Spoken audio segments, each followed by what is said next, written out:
Hola, buenos días a todos. Antes de comenzar, daré lectura a este disclaimer que están viendo en pantalla para poder grabar la sesión. Al ingresar a la presente conferencia de la 10ª Feria Internacional, los participantes entienden y aceptan que sus datos personales e imagen podrán ser divulgados por la Universidad de Monterrey para los fines aquí descritos. La sesión será grabada y almacenada para conformar un repositorio que servirá para futura consulta y referencia de la Universidad de Monterrey.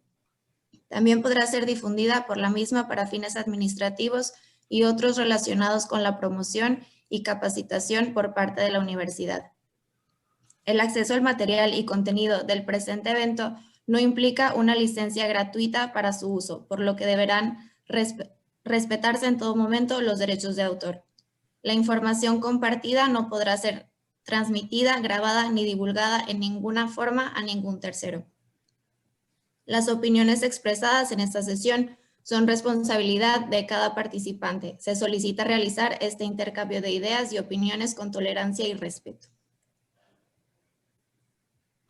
Bien, ya habiendo leído lo anterior, le doy la bienvenida a Aaron Bernal-Lee. Muchas gracias por estar aquí. Y a Tomás Buntru, nuestro director de programas internacionales, también por acompañarnos. Bienvenidos todos ustedes otra vez. A nombre de la Universidad de Monterrey le doy la más cordial bienvenida a esta, nuestra última conferencia que se realiza en el marco de la 10ª Feria Internacional UDEM China 2020. En esta ocasión tenemos la oportunidad de cerrar este evento compartiendo el tema La matanza de chinos en Torreón en 1911 y la comunidad china de La Laguna del 2017, el cual será presentado por Aaron Bernal-Lee. Él es licenciado en Economía e ingeniero en Matemáticas de la Universidad de Texas en Austin. Aaron se especializó en materia de comercio internacional al trabajar en el Departamento Internacional de la oficina del exgobernador de Texas, Ricky Perry, y más tarde como analista de Economía Internacional en Sciences Po, Campus París en Francia, donde formó su tesis en tema de tratados de libre comercio. Actualmente, Aaron funge como director ejecutivo de Nation Consulting, una empresa de inteligencia internacional, y está en proceso de creación de viñedos Don Juan Bernal Imperial en Valle de Parras. En 2017 fundó y fungió como primer vicepresidente del capítulo norte de la Cámara de Comercio y Tecnología México-China hasta el 2020. Junto con su abuelo, don Antonio Lee, formaron la comunidad china de La Laguna en 2017 y han festejado el Año Nuevo Chino junto con el Departamento de Cultura del municipio de Torreón, con los sobrevivientes y descendientes de sobrevivientes de la matanza de chinos en Torreón de 1911. Bienvenido, Aaron, muchas gracias y damos inicio a nuestra conferencia. Bueno, muchísimas gracias, Andrea. Buenos días a todos. Muchísimas gracias a todos los presentes por venir a escucharme. Quiero dar un agradecimiento especial a Tomás Martín Buntru y también a Brenda Ivonne García por organizar este valioso evento.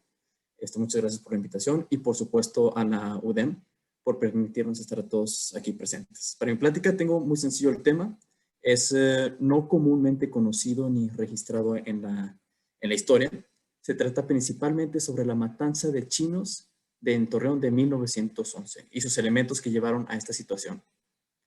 También voy a platicar un poco sobre la historia familiar como parte de todos estos eventos y algunas influencias económicas, diplomáticas, académicas, de inversión que hemos tenido ya después como comunidad establecida en México. Bueno, pasando a la historia. La matanza de chinos en Torreón de 1911 no es un evento aislado de unos cuantos días, sino uno de los eventos más extremos que sucedieron durante los movimientos antichinos de México. Estos movimientos tomaron a cabo desde el año 1911 hasta el año 1930. Creo importante detallar unos cuantos antecedentes de cómo empezamos a generar, bueno, primero, cómo llegaron los chinos aquí a México, por qué había tantas personas de origen chino y cómo surgió este sentimiento de xenofobia tan fuerte. Bueno, para saber cómo llegaron a emigrar tanto las personas chinas, tenemos que remontarnos a inicios de los 1700. El comercio chino en ese momento con los europeos era uno que daba mucho lucro a los comerciantes involucrados. Dentro de los recursos más reconocidos, yo creo que todos lo sabemos, está el té, la cerámica, la seda, y por parte de los europeos, sobre todo los comerciantes británicos, estaba el opio. Los británicos en ese momento habían tomado muchas tierras de la India, sobre todo cuencas muy fértiles, y habían aprovechado todas esas tierras para plantar el opio. Y como mercado natural lo que hicieron es vendérselas a los chinos. Ya la dinastía Tang, que en ese entonces estaba a principios de los 1700, dijo que era una terrible adicción y era un producto terrible para toda la comunidad china, para todo el pueblo chino, por lo que lo hizo ilegal. Desafortunadamente, para el gobierno imperial de la dinastía Tang, el gobierno imperialista no enforzaba bien sus políticas aduaneras correctamente, por lo que dio paso a que la corrupción de la política imperial empezara a crecer fuertemente. Entidades de gobierno chino encargadas de los puertos aceptaban la entrada de opio ilegalmente, siempre y cuando se les sobornara. Ahora China no solo lidiaba con el creciente comercio del opio, sino también con una creciente corrupción gubernamental. El gobierno imperial chino en ese momento cada vez era más corrupto e ineficaz. Además, el orgullo chino en ese entonces, sobre todo de la corte imperial, creían que ellos habían sido descendidos del dios dragón amarillo y tenían mucha soberbia sobre quiénes eran ellos. Estaban convencidos, de hecho, su nombre de China o en chino que dice Zhongguo significa centro del universo, y no querían reducirse a nivel de los bárbaros europeos a negociar con ellos. Era tal que se negociaban a enfrentarles cara a cara. En 1838, pasando unos cuantos años, el emperador chino decidió volverse radical ante la situación y en vez de buscar una manera diplomática con los comerciantes europeos, cerró por completo las puertas a los comerciantes europeos. Y en ese proceso insultó a la corona británica. La corona británica, como respuesta, mandaron buques de guerra a demandar la apertura de los puertos de comercio de China y al no tener éxito, estalló la primera guerra del opio. Para no ser el cuento muy largo en todos los elementos antes de la matanza de chinos de Torreón, esta guerra, la primera guerra del opio, duró de 1840 a 1842. Los chinos perdieron y cedieron derechos de control territorial de Hong Kong y puertos importantes de China. Después estalló la Segunda Guerra del Opio, que duró de 1856 al 1860, y los chinos volvieron a perder ante los poderes europeos, sobre todo los ingleses y franceses, perdiendo casi todos los puertos marítimos, fluviales y todavía más territorios por Hong Kong. En sentido económico, en estos pocos años, China perdió más de la tercera parte de la riqueza nacional. ¿Y qué pasó con el opio? El origen de todo este conflicto se seguía exportando a China. La diferencia ahora, desde un inicio de los 1700, era que ahora ya no había ni impuestos ni aranceles. Habían perdido el control absoluto sobre la entrada de este producto a China. La drogadicción en burócratas, comerciantes y la población en general creció tremendamente en China. Adicional a esto está pasando las guerras del opio con extranjeros.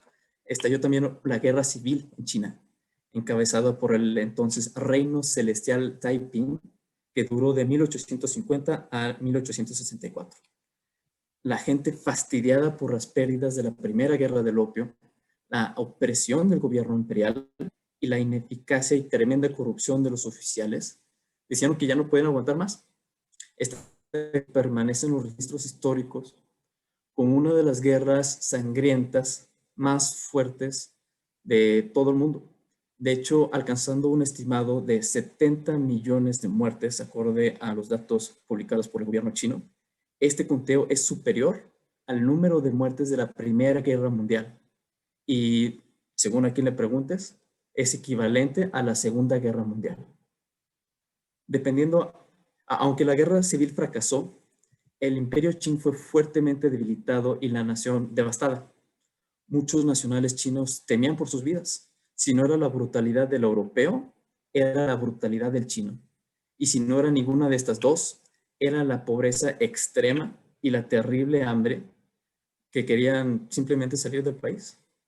Me dice mi abuelo que su padre le decía como en ese entonces un huevo podrido era a veces un lujo, que era lo único que podían comer en ese entonces.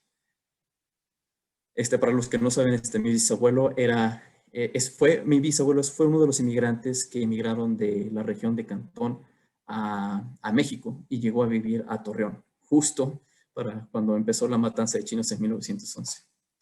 En fin, la pobreza extrema de un país devastado por guerras extranjeras, guerras civiles, la brutalidad de los europeos, brutalidad y gran corrupción del mismo gobierno chino, llevaron a muchos chinos a la decisión de abandonar su país. Todos, sin embargo, me cuenta mi abuelo, tenían la esperanza de poder algún día regresar a su amada China. Mientras China pasaba por todo esto, ahora pasando un poquito a otro tema, América, Estados Unidos, estaba en una posición muy diferente. El desarrollo estadounidense y la ambición americana se reconocía ya mundialmente. Sobre todo lo que pasó en California, la fiebre del oro en los años alrededor de los 1850, atrajo a muchos inmigrantes de todo el mundo, de entre ellos, por supuesto, los chinos. Pues ahí no había guerra y había mucho trabajo. Sin embargo, las entidades que se enriquecían no eran los mineros por individual, como se pensaba en comúnmente, sino las mismas empresas mineras que enriquecían en cuestiones de meses, muy poco tiempo, hacían muchísimo dinero. Los trabajadores, de hecho, solían tener condiciones de trabajo pésimas, peligrosas, además de tener un muy bajo salario. La necesidad de empresas mineras de conseguir trabajadores fue catalista del negocio de la inmigración, porque hasta eso se convirtió en negocio, atraer las personas de China a Estados Unidos. Empresas americanas e inglesas se dieron cuenta que era daba mucho lucro transportar barcos llenos de chinos que empezaron a haber muchas compañías. Se establecieron empresas como el Pacific Mail Steamship Company de 1866 y la Occidental Oriental Steamship Company. El mismo gobernador de California en ese entonces era parte de este negocio. Estas empresas se dedicaban a la mercadotecnia en China, diseminando anuncios de riqueza, paz, estabilidad, sobre todo a los pobladores de la provincia de Cantón, en China. Contrataban a los cantoneses desde antes de que abordaran los barcos en China. Estaban al tope de personas que transportaban en cada barco. Aún con las malas condiciones laborales y mala paga que era para eso a los ojos de los americanos y europeos, los trabajadores chinos consideraron esto una muy buena situación. Aunque era un viaje muy peligroso, había enfermedades, no se podían comunicar, ellos hablaban pues el cantonés, no hablaban inglés o español o cualquier otro idioma. La cultura sabían que era muy diferente, las creencias religiosas, filosóficas, y pues llegar a un lugar nuevo sin tener familia, amigos, era muy duro, pero aún así aceptaban irse a trabajar a las minas de California. Y es ahí donde empieza el problema de la xenofobia, en el empate del trabajador chino con el americano y el europeo. Los europeos y americanos en ese momento venían de condiciones mucho más estables. Se organizaron en sindicatos y uniones para proteger sus intereses en contra de la sobreexplotación del trabajador. Para ellos no era una situación de sobrevivencia, era buscar una buena vida, situación muy distinta a los chinos. Las empresas mineras, sin embargo, se dieron cuenta que el trabajador chino trabajar en condiciones muy bajas y con muy baja paga a comparación de los trabajadores de otras nacionalidades. Para poner ejemplo, nada más como referencia, supongamos que un sindicato americano decide irse a la huelga por meses. Los trabajadores tienen que sobrevivir sin trabajo ni paga por todo ese tiempo, para que cuando por fin están accediendo las empresas mineras a sus condiciones, llega un barco con cientos de nacionales chinos dispuestos a aceptar las pobres condiciones laborales y la baja paga, que para los ojos de los americanos echan a la basura todos los esfuerzos y sacrificios de los meses que tuvieron que irse a la huelga. O sea, empieza el odio contra ellos. Acercándose a los 1870 e inicios de los 1880, la productividad de las minas ya empieza a bajar, ya se extrae el material que estaba fácil de extraer, y esto provoca que la inmigración de China se expanda a Oregon, Nevada, Idaho, Washington, Montana, Arizona también, y empiezan a trabajar en otras industrias domésticas como construcción de ferrocarriles, hiladores y tejedores de lana y algodón, constructores de muelles, cultivadores, entre muchos otros. En todas estas nuevas regiones e industrias pasa todo lo mismo, el confrontamiento laboral, y hacía crecer la xenofobia aún más, expandiéndose por más extensión geográfica y por más industrias. Para el año 1888, contando solamente a los cantoneses, una provincia de China, ya había más de 300,000 personas chinas en Estados Unidos. Para entonces, había manifestaciones, animadversión, prejuicios racistas por los americanos, que llevaron a sus políticos a cambiar de estrategia. Los políticos están muy preocupados principalmente por no perder el control. Hicieron caso a aquellas poblaciones que, pues la población que votaba, al final de cuentas es lo que atiende. Y esta población que votaba pedía a gritos cerrar la puerta a la inmigración china, y lo lograron. Cerró Estados Unidos en 1888 la puerta a toda la inmigración china. Sin embargo, las compañías permanecieron, las compañías que hacían mucho dinero en toda la inmigración que venía desde nacionales chinos a las Américas. Llegando a la parte mexicana, por fin, es en este mismo año de 1888, misteriosamente se le informa al gobierno de Porfirio Díaz de los grandes beneficios que podía traer la inmigración china a México. Las razones eran muy simples y eran razonables. México en ese entonces tenía grandes extensiones de tierra con poca población e influencia, sobre todo las costas del norte, zonas áridas del norte y zonas costeras de la península de Yucatán. No sé si recuerdan, pero en nuestra historia mexicana era esa falta de población e influencia uno de los factores que hizo que perdieran muchos territorios al norte del país.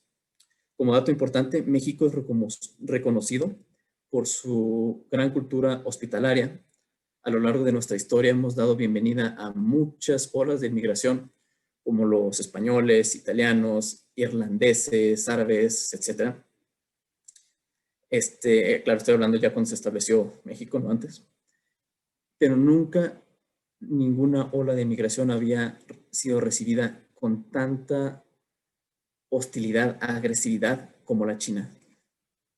La inmigración china a México empieza en los 1888, año que Estados Unidos cerró la frontera a la inmigración china, y el gobierno de Porfirio Díaz establece políticas que favorecen esta inmigración.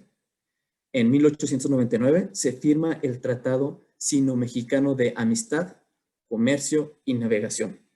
De ahí, la inmigración china hizo boom en el país, sobre todo en los estados que son Sinaloa, Baja California, Coahuila, Tamaulipas, Distrito Federal y Yucatán. Pero en vez de habitar zonas que no había nadie, como las zonas áridas y costeras, se establecieron principalmente en unas cuantas ciudades: Mexicali, Mazatlán, Torreón, Tampico, Chihuahua y Ciudad de México. Ahora, la cultura del inmigrante chino era, a mi parecer, bastante admirable. Tenían un gran sentido de responsabilidad en el trabajo, orden, austeridad y muy buena disciplina. Las comunidades chinas en estas ciudades empezaron a prosperar por toda esta cultura que tenían con ellos. Incluso llegaron a dominar ciertos sectores como lo de los restaurantes, hortalizas, lavanderías, mercerías, tiendas de abarrote, muchas de estas. Rápidamente se formaron entonces cámaras de comercio chino, donde se unían los intereses de las comunidades chinas y luchaban todos, unidos hacia un mismo objetivo. Ahí fue cuando la xenofobia, que nació en Estados Unidos, empezó a permear a México. Las mismas situaciones que pasaron en California se repitieron en México. Los chinos, al aceptar labores muy duras a cambio de salarios muy bajos, daban en contra de los intereses de los jornaleros mexicanos, que intentaban mejorar su situación laboral. El prejuicio antichino permeó en las masas, que empezó a creer y divulgar las malas opiniones. De hecho, hoy todavía se pueden escuchar estas palabras: feos, ateos, viciosos, sucios. Era alguna de las palabras que se utilizaban en ese momento, y todavía. Estos tan solo eran pretextos para intentar librarse de la competencia laboral y comercial de las colonias chinas de México. Todo esto es el contexto que llevó a la matanza de chinos de Torreón los días 13, 14 y 15 de mayo de 1911. Bien, antes de comenzar, cómo pasó todo el relato de la matanza, les explico más o menos cómo se conforma la región lagunera. La región lagunera está conformada por dos estados, o parte de dos estados, que son Coahuila y Durango. Principalmente, para los intereses de la plática, está Torreón, que forma parte de Coahuila, y Gómez Palacio y Lerdo, que forman parte del estado de Durango. El 5 de mayo de 1911, los maderistas habían tomado posesión de la ciudad de Gómez Palacio y Lerdo, mientras que los federalistas tenían control de Torreón. Dentro de los líderes maderistas se encontraban los coroneles Orestes Pereira y Sixto Ugalde, mientras que el jefe de la guarnición federal en Torreón era el general Emiliano Lógero. Eran cerca de 2,000 maderistas en la parte de Durango en contra de los 700 federalistas en Torreón.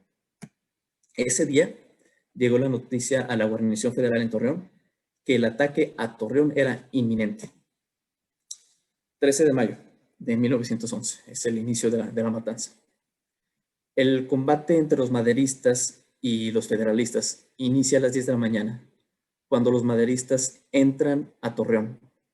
Los federalistas se colocan en posiciones estratégicas, siendo sobre todo, desafortunadamente, muchos de los edificios chinos, como el Banco de Huayic, la lavandería de vapor industrial, el Hotel del Ferrocarril, el almacén del puerto de Shanghái y otros que no eran chinos, como el Casino de Torreón, los almacenes de Buchenau y también la Prueba. Después del vaivén de la entrada de los maderistas, vienen, salen disparos por todas partes. El combate termina para el inicio del atardecer y muchos de los maderistas no regresan al cuartel general en Gómez Palacio de Durango, sino que deciden quedarse en las huertas chinas, sobre todo 7 huertas chinas que estaban justamente al borde del río que divide la parte de Durango con la parte de Coahuila. Ahí en estas huertas los maderistas obligan a que los propietarios chinos y los trabajadores chinos les den de beber y comer. Después de un rato, entran a sus casas, saquean todos sus objetos de más valor, les quitan todo su dinero y cualquier persona que ponía alguna resistencia eran fusilados al instante. 14 de mayo de 1911. El combate de este domingo no es tan intenso o largo como el del 13 de mayo. Ambos lados tienen bajas fuertes el día anterior. La lucha terminó nuevamente más o menos en la tarde, sin que ningún bando llegara a prevalecer. Nuevamente los maderistas deciden quedarse en las huertas chinas. Para este día las muertes chinas y la crueldad de los maderistas hacia los chinos era muy evidente. Cesado el fuego, los soldados maderistas reunieron a los chinos de cada huerta, los juntaron a todos y los empezaron a matar a tiros, uno por uno. Cuando se cansaron de disparar uno a uno, balacearon a todo el grupo. A los pocos sobrevivientes que quedaron del grupo de estas 7 huertas chinas, los mutilaron, los torturaron y finalmente los dejaron por muertos. Un ranchero mexicano que se llamaba Francisco Almaraz fue testigo de los crímenes de los maderistas ese día y se acercó al lugar de los hechos con los maderistas. Dijo, deténganse, están haciendo algo terrible. No pudo. Los maderistas simplemente lo fusilaron a él también, ahí mismo. Su cadáver lo arrojaron a la calle junto con todos los muertos chinos. Y ahí se quedarían por días sin que nadie los atendiera. Había para este día ya cerca de 90 muertes chinos, 35 de la huerta de Do Xingyuan, 19 de la huerta de Lu Tokyuan y 19 de la huerta de Tai Xingyuan. 15 de mayo de 1911. Este es el día más grave. Para las 5 de la mañana, la ciudad se quedó sin ningún oficial o soldado federalista. Habían abandonado la ciudad a su suerte y nadie se había dado cuenta hasta las 5 de la mañana. Los jinetes de los maderistas inmediatamente entraron a la ciudad después de saber la noticia. A eso de las 5 de la mañana, habiendo confirmado el abandono de los federalistas, poco después, unos cuantos minutos, entraron 400 guerrilleros maderistas, mismos que se encargarían de la matanza, saqueo, torturas, mutilaciones de la comunidad china en Torreón. Empezaron con los edificios más grandes y de más dinero, como el casino y el hotel del ferrocarril. Si no recuerdan, es el hotel del ferrocarril donde se habían refugiado una gran parte de la comunidad china. Tiendas como La Prueba de Tomás Artuche, La Suiza de Guillermo Peters, o sea, no era solamente los edificios chinos que se habían enfocado, sino también otros cuantos. No eran las 6 de la mañana que empezaron los tiroteos y las masacres. A la par del saqueo, se enfocó a la matanza de las personas chinas. Desafortunadamente, muchos de los lugares de defensa de los federalistas habían sido los techos de los edificios chinos, y de ahí se agarraron, identificaron los edificios y empezaron. Asesinaban a cualquier chino que veían. Los afortunados eran fusilados al instante. Los otros eran mutilados con machetes, arrojados desde las azoteas. Les amarraban con sogas al cuello y los arrastraban por las calles con caballos a toda velocidad. Los maderistas irrumpían en las casas y edificios. Mataron a todos quienes se encontraban refugiados en el hotel del ferrocarril, a todos en el banco de Huayik, a todos de la lavandería del vapor oriental, del almacén del puerto de Shanghái. En algún momento alguien se dio cuenta que muchos chinos guardaban su dinero en las botas.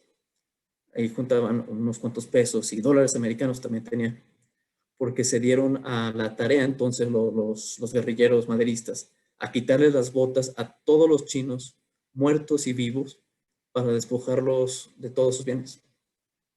Después de haber terminado con los establecimientos grandes, no se conformaron. Se dieron la tarea de buscar los pequeños, como la tienda de E-Hop, la tienda de Wen Honglong, la de Kongqing. En todas estas se habían encerrado los propietarios.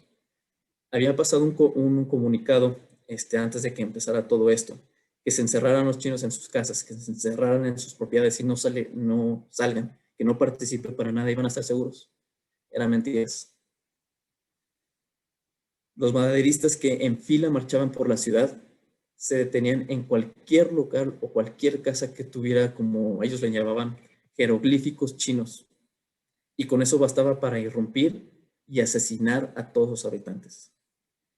En una de las lavanderías pequeñas, algunos chinos se escondieron bajo una pequeña montaña de leños. Pensaban, aquí no nos van a ver, estamos muy bien escondidos. Pero los saqueadores, hasta eso se saquearon los leños que habían juntado. Y poco a poco, mientras iban quitando leño con leño, un saqueador se dio cuenta, acá hay un chino. Y gritó, acá hay un chino. Inmediatamente vinieron y fusilaron. Ahí murieron Wong Wingfong, Yuan Ahop, Wong Shujin y Yao Tak-on. 4 personas. Para las 10 de la mañana, ya había muerto la gran mayoría de chinos que fallecieron ese día. Y es más o menos a esa hora que llegó el general Emilio Madero, hermano de Francisco y Madero. Creo que es un poquito más reconocido su nombre.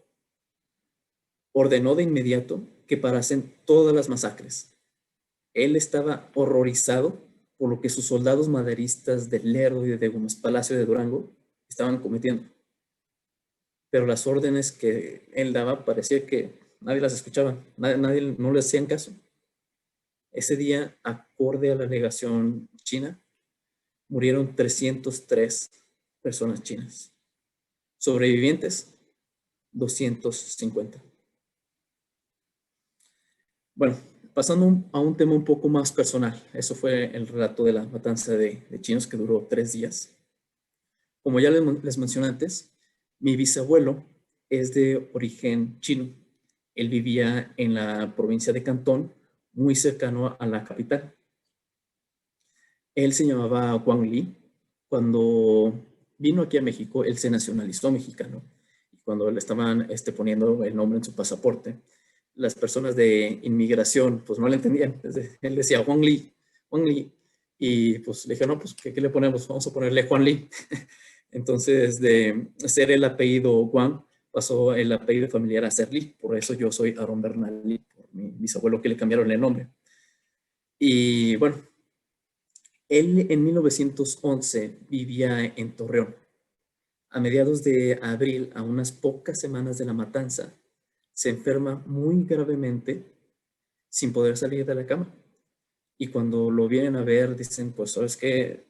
Hay un doctor muy bueno en Delicias, Chihuahua, y te vamos a llevar ahí para que te atiendan. Donde, pues, al parecer estuvo muy grave y el doctor le dijo que padecía de tuberculosis y su situación era muy seria. Parece que iba a morir. Tuvo que permanecer en la cama por muchas semanas antes de poder recuperarse. Cuando por fin se pudo recuperar, él regresó a Torreón, eran los últimos del mes de mayo de 1911. Regresó martes en la madrugada y de inmediato fue pues a donde trabajaba antes. Fue al banco de Guayic, no había nada adentro, estaba destrozado. Había sangre por todas partes. Regresó a su casa, la descubrió saqueada. Sus amigos, familiares que vivían allá en Torreón, ya no había nadie, nada. Había sobrevivido a la matanza de Chillos en Torreón, pero se había quedado sin nada. 9 años después nació mi abuelo, don Antonio Lee. Se casó con mi abuela, Karime Chili. Ella es de origen libanés y tuvieron 7 hijos. En promedio, entre todas mis tías y mis tíos, más o menos todos tuvieron 3 hijos, aproximadamente 3 o 2. Y ahora somos una familia de cerca de 32 integrantes, contando los bisnietos de mi abuelo. Mi abuelo hoy tiene 90 años de edad. Su hermana mayor el próximo año cumple 100 años de edad. Todos existimos gracias a que aquel día de abril de 1911, Dios lo bendijo con tuberculosis y lo obligó a saltarse la matanza de chinos. Mi abuelo no creció con muchos recursos, por razones obvias, pero aprendió poco a poco a hacer muebles. Poco a poco fue vendiendo más y más y hoy tiene un edificio de 5 pisos en una de las avenidas más importantes de Torreón. Se llama Oficentro, por si lo quieren visitar, y es de muebles. Y es una de las tiendas de muebles más reconocidas de toda la ciudad. Ha abastecido de muebles a hospitales, a universidades, a muchos otros. En el 2017, ya muy reciente, ya han pasado cerca de 100 años después de la matanza. Mi abuelo y yo decidimos volver a reunir la comunidad china de La Laguna y lo logramos. Nos enfocamos en todos aquellos descendientes de los sobrevivientes de aquellos días lamentables. Entre nosotros, los valientes, porque digo valientes porque no todos se animaron a recordar sus raíces o revelar que eran descendientes de chinos todavía por miedo, porque todavía existe el terror. Tenemos una comunidad de 80 personas, tan solo de Torreón. Y esto es sin contar a nuestros amigos y hermanos que acaban de emigrar de China a Torreón en años recientes. Resulta que muchos de los sobrevivientes lograron sobrevivir gracias a los sacrificios del torreonense que simpatizó con los chinos. Hay historias en nuestra comunidad de cómo sus padres y abuelos sobrevivieron gracias a la bondad y sacrificio a veces de la misma vida del torreonense. Nos cuenta la historia uno de nuestros amigos de la comunidad china, cómo niños que se quedaron huérfanos de la matanza fueron adoptados por familias mexicanas. Se les cambió el nombre por su protección y aún viven con su nuevo nombre, que ya no parece chino, parece más bien español. Por ejemplo, hay unos que en vez de ser Lee son el León o otros varios. Otra historia relata cómo una persona china huía de sus prontos asesinos y un vecino lo agarró. Mientras la esposa apresuraba a esconderlo atrás en donde podía en la casa, el esposo salió a impedir que los soldados maderistas entraran a la casa para poder proteger. Fusilaron al esposo. Y cuando entraron a buscar en la casa, no lo encontraron. Ya después de un tiempo se desesperaron y se fueron.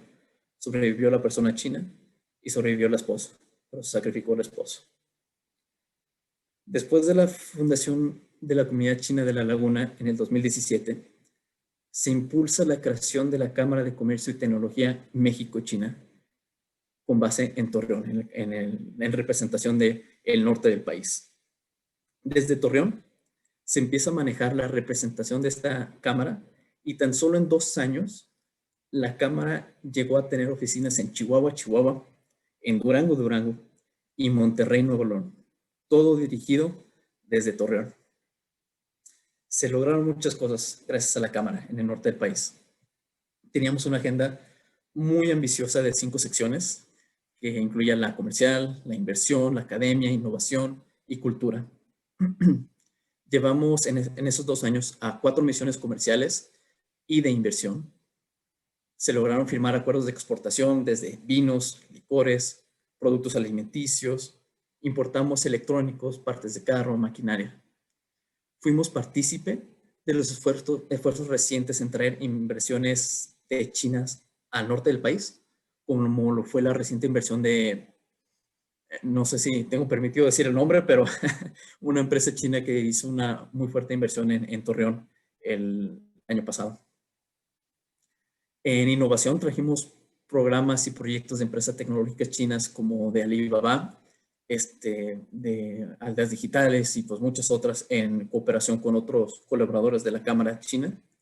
En el sector académico apoyamos para que más de 220 chavos mexicanos se fueran con becas completas a hacer maestrías en las mejores universidades de ese país. La gran mayoría 100% becados entre el gobierno chino y mexicano. Ellos, cuando regresen, es un proyecto que me encanta platicar. El dueño del proyecto es Andrés Díaz Bedoya, representante de la IBAMA, pero me encanta platicar porque estos chavos que se fueron 220 el año pasado nada más, ya tiene varios años en curso este programa, van a tener un muy buen nivel de chino mandarín cuando regresen, porque es obligatorio las clases de chino mandarín. Van a conocer la cultura china muy bien, y ni se diga pues, del idioma español y la cultura mexicana. Esa es la semilla que nosotros logramos plantar para que el día de mañana la relación México y China sea mucho mejor. Se llevaron a cabo muchas misiones diplomáticas también, como la participación en la primera exposición internacional de importación de China en Shanghái, reuniones ejecutivas entre secretarios de economía mexicanos y sus equivalentes en China, bienvenida de más de 15 delegaciones chinas de diversas provincias a México. Y no estoy hablando de delegaciones que vienen a visitar solo la Ciudad de México, sino que vienen a Saltillo, que vienen a Torreón, a Chihuahua, inclusive los llevamos a Juárez y a Villa Ahumada en Chihuahua. Nuevo León, pues también Monterrey, ni se diga. El año pasado le preparamos la bienvenida al nuevo embajador de China en México, el excelentísimo señor Zhu Qingchao, evento que organizamos en el Senado de la República con los principales senadores y secretarios relacionados a la diplomacia, a la inversión y el comercio con China. Hoy, en el 2020, a mediados de este año, suspendimos la operación de la Cámara en el norte. Lamentablemente, la visión del nuevo comité directivo de la Cámara, que se encuentra en la Ciudad de México, a lo mejor es que no conocen bien cómo es México fuera de la Ciudad de México y no empataban con la visión de nosotros en el norte, por lo que decidí yo que era mejor cerrar la Cámara por un tiempo. Las razones no tuvieron nada que ver con la pandemia. Pero la comunidad china de La Laguna sigue. La comunidad china de Chihuahua, la de Mexicali y la de muchas otras ciudades aún continúan. Y tenemos una labor muy importante. Nosotros somos guardianes de nuestra historia. Que nuestro país, tanto México y China, decidió ocultar y olvidar. Recordamos las atrocidades de los maderistas de Lerdo y Gómez Palacio de 1911, que cruelmente nos asesinaron, el sacrificio de vida de nuestros vecinos de Torreón, que salvaron la vida de muchos de nosotros. Y por supuesto tenemos fe y esperanza que el día de mañana lograremos un mejor futuro para todos nosotros. Nosotros creemos que somos el puente entre México y China y nuestra historia aún no ha acabado. Y pues muchas gracias. Es mi plática. Muchas gracias, Aaron, por esta interesante plática, tanto histórica como personal y familiar. Gracias por las experiencias compartidas. Y ahora vamos a pasar a la sesión de preguntas y respuestas. Pueden hacer sus preguntas en la parte que dice Q&A o preguntas y respuestas, y ahí les iré dando lectura. Ya durante la sesión nos llegaron unas cuantas. Daré lectura a la primera, que fue de Víctor Hugo Garza, que pregunta: ¿qué efecto crees que tendrá la disculpa que ofrecerá en el 2021 el gobierno federal mexicano al gobierno de China por la matanza de los chinos en Torreón? Bueno, primero que nada, no es seguro que sí vaya a existir una disculpa. Creo que no podemos saber si se va a ofrecer hasta que ya esté un poquito más cercana a la fecha. Si se logra, va a ser algo muy importante para nuestras comunidades sobrevivientes de lo que pasó. Pues nosotros somos de alguna manera testigos, nuestra sangre viene de ahí, de lo que ha pasado. Y para nosotros es muy importante. En tema comercial, diplomático, creo que también es responsable por parte de nuestro gobierno mexicano ser responsable de los sucesos que nosotros como mexicanos hemos cometido, y creo que va a ser una buena fundación para una mejor relación a futuro con China. Gracias. Tenemos una segunda pregunta de María Cristina Moreno. Comenta: mi padre me contaba que cuando él era niño había una importante población china en Nuevo León. Ellos eran productores de fruta y verdura, pan, servicios de lavandería, venta de abarrotes, etc. Me contaba que San Pedro Garza García era terreno donde los productores chinos contaban con importantes hortalizas. ¿Sabes a qué se debió su salida de esta región? Y comenta que habla de los años 20, 30 y 40. Ok. Bueno, como lo mencioné antes, las principales comunidades chinas se concentraban en unas cuantas ciudades. Entre ellas estaba Mexicali, Chihuahua, Ciudad de México, Torreón. No era Monterrey una de las principales comunidades chinas. Y una cosa interesante de estas comunidades chinas es que eran muy orgullosas de ellos mismos. Como era muy difícil para ellos poderse comunicar en español, en una cultura que no conocían, en medio de toda esta pues, cultura de odio hacia ellos, se les hacía más fácil juntarse entre ellos mismos. Entonces, muchas de estas personas chinas que vivían en otras partes donde no habían comunidades grandes, decidían, mejor vamos a movernos a donde haya comunidades chinas más grandes, y entre nosotros nos protegemos, entre nosotros nos queremos. Entonces, eso es una de las principales razones que se concentraban en ciudades. Muy bien, muchas gracias. Y por último, bueno, ya no es tanto una pregunta, sino una felicitación. Igual María Cristina nos escribe: felicidades por la valiosa aportación de la Cámara para sembrar esa semilla que será importante para recoger importantes frutos, como se escuela a esas hortalizas de los primeros chinos en este rincón del mundo. Muchísimas gracias. Y bueno, no sé si quieran unos minutitos para hacer alguna pregunta, o bien, si ya no hay preguntas, le cedo la palabra al director de programas internacionales de la Universidad de Monterrey, Tomás Buntru, para que haga entrega de un diploma virtual para nuestro conferencista del día de hoy.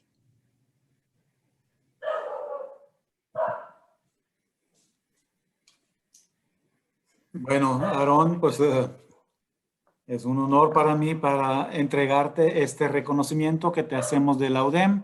Te lo haremos llegar. Como el formato de toda la conferencia por la pandemia es virtual, por lo pronto será también de manera virtual. Pues te agradezco mucho tu conferencia, tu intervención para cerrar esta 10ª edición de la Feria Internacional UDEM, con China como el país invitado. Aunque la materia de tu conferencia, pues es algo triste, un evento realmente, pues sí, de mucha tristeza, de vergüenza para Torreón y para México. Al mismo tiempo, es también un llamado a la esperanza, siento yo, porque es un mensaje también del poder del perdón, de la reconciliación y de la voluntad de seguir adelante construyendo el camino juntos. Bueno, yo soy de Alemania, yo crecí en la posguerra y fui testigo de la reconciliación franco-germana, por ejemplo, dos países enemistados por siglos, que a su vez formaron y hoy en día son los pilares de la unificación europea, un esfuerzo todavía en construcción y con algunos contratiempos, como el Brexit que se dio hace poco, pero creo que es un ejemplo en la misma dirección. Ha habido atrocidades en el pasado, sí los ha habido, es importante no olvidarlos, pero que no sean obstáculos en camino de construir un mejor futuro. Yo creo que en ese contexto también hay que ver lo de la matanza de Torreón.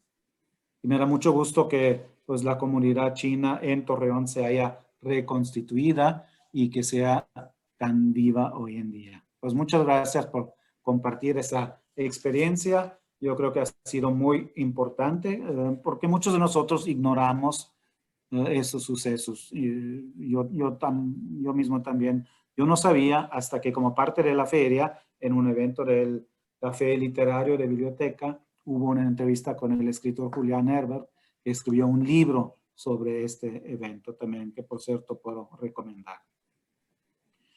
Bueno, pues para cerrar, también quiero agradecer el trabajo, los esfuerzos, las contribuciones de todos que conformamos el comité organizador de esta feria. Es resultado de mucho trabajo que se lleva a cabo cada año durante el semestre de primavera para luego pues, ejecutar la feria durante el semestre de otoño. Creo que hemos tenido muy buenos resultados a pesar de las dificultades que hemos tenido este año impuestos por la pandemia, que nos obligaron de ofrecer la feria por primera vez en su historia en un formato en línea o virtual. Tuvimos más de 40 eventos, 60 conferencistas y ponentes, más de 3,000 registros, aunque menos asistentes. Alguna gente se registró y luego no asistió. Unos 2,400. Sin contar el ciclo de cine que pusimos a su disposición. Ahí no era posible mantener un registro de asistentes, pero estimamos, con la información que tenemos, que impactamos alrededor de unos 3,000 personas. Yo creo que es un resultado muy bueno. Lo otro que pues, siempre me encanta de la Feria Internacional es que es un esfuerzo compartido de todos.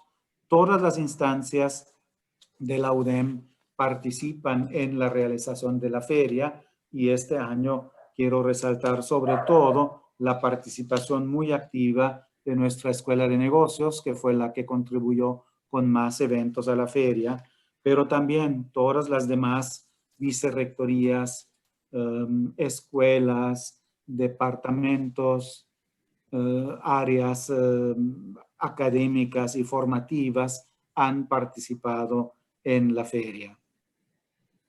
Así que es un esfuerzo realmente colaborativo de todos nosotros en la UDEM. También quiero resaltar la importancia que tiene la Feria Internacional en nuestro concepto más amplio de internacionalización en casa, que también contempla pues, otros aspectos como la internacionalización del currículum, la presencia de profesores invitados, nuestro programa de formación en competencias interculturales, la oferta de cursos con la metodología COIL, donde nuestros estudiantes pueden trabajar en proyectos en conjunto con estudiantes de otras universidades. Todo eso es una gama de actividades de internacionalización muy importante porque impactan o potencialmente impactan a todo estudiante de la UDEM, tenga la oportunidad o no de participar en un programa de intercambio. Y claro, el otro eje de nuestros programas de internacionalización son los programas de movilidad. A los estudiantes que nos están escuchando, los invito a que se acerquen, se informen sobre la amplia oferta de programas de intercambio que tenemos. Bueno, ya nada más me queda pues, declarar formalmente clausurado esta edición de la feria y con mucho gusto anuncio que ya el comité decidió el país invitado para la Feria Internacional 2021 y será Italia. Trabajaremos en primavera del año que viene en la siguiente edición de la feria. Espero que se podrá retomar en formato presencial, pero seguramente vamos a mantener algunos eventos en formato virtual porque realmente hemos aprendido que también es una buena manera de llevar esos contenidos a nuestra audiencia. Pues muchas gracias a todos los que participaron el día de hoy y que han participado en la realización de esta feria a lo largo del semestre. Enhorabuena y que estén todos muy bien.